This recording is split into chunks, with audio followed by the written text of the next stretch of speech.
Good morning, friends. My name is Ramakrishna Ailuru. My qualification is MTech Computer Science and Engineering. My email ID is ramakrishna.ailuru@gmail.com. The main object of this video is group discussion FAQs. I think you all aware of the FAQs. FAQs stands for frequently asked questions. What is the normal duration of a GD? A group discussion is generally of 20 to 30 minutes duration. And now the second question is, how many panel members are there to evaluate? There are usually 3 to 4 panel members to evaluate. Third question is there time given for preparation after the topic is given and before starting the group discussion? Usually some time, 3 to 5 minutes is given to collect one's thoughts, but there could be an instance when this does not happen, so it is best not to bank on this. The fourth one is, should I address the panel or the group members? Don't ever make the mistake of addressing the panel members.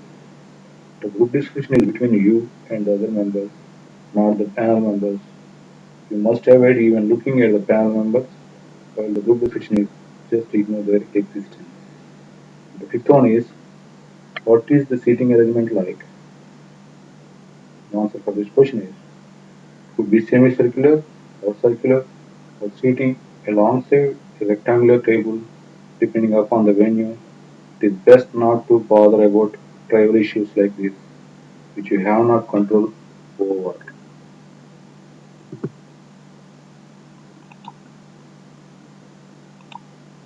The sixth one is, how could I address the other group members? If you are initiating the discussion, you could do so by collectively addressing the group as friends. Subsequently, you could use names if the group has had a round of self-introduction prior to starting the discussion and you remember the names, or simply use pronouns like he or she. And the seventh one is, are we allowed to carry a piece of paper during the group discussion for noting down important points? Normally you are, but there may be when it's specifically forbidden to carry paper.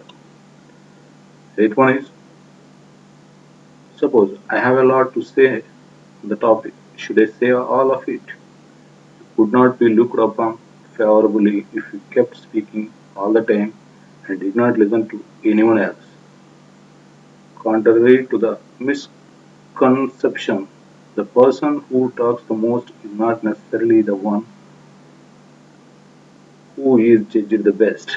The quality and not the quantity of your contribution is the success factor. Ninth one, are the group members supposed to keep track of the time or will the panel keep track? It would be good if you are conscious of the time but not to the point of getting so distracted looking at your watch not you do not contribute to the discussion. Tenth one, should I encourage others to speak? Should I encourage others to speak up? Answer for this question is similarly like, do not directly put someone who is constantly silent on the spot by asking him or her to speak up. If someone has been trying to speak and has a good point but is cut off constantly, you may encourage him or her to continue with him or her points as would like to hear him or her out. 7th one is there any particular seating arrangement which is favorable to the participants?